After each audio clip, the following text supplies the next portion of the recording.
6.2点恶口永远不要出自于我们的口中，不管他有多坏，有多恶。你愈骂他，你的心就被污染了。你要想，他就是你的善知识。3点别人可以违背因果，别人可以害我们、打我们、放我们，可是我们不能因此而憎恨别人。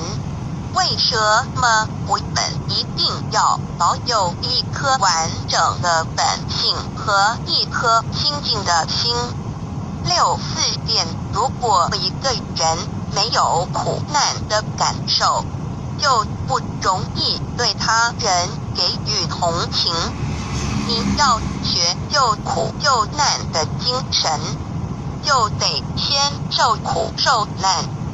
5点世界原本就不是属于你，因此你用不着抛弃，要抛弃的是一切的执着。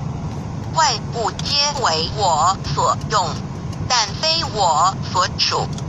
6点虽然我们不能改变周遭的世界，我们就只好改变自己，用慈悲心和智慧心来面对这一切。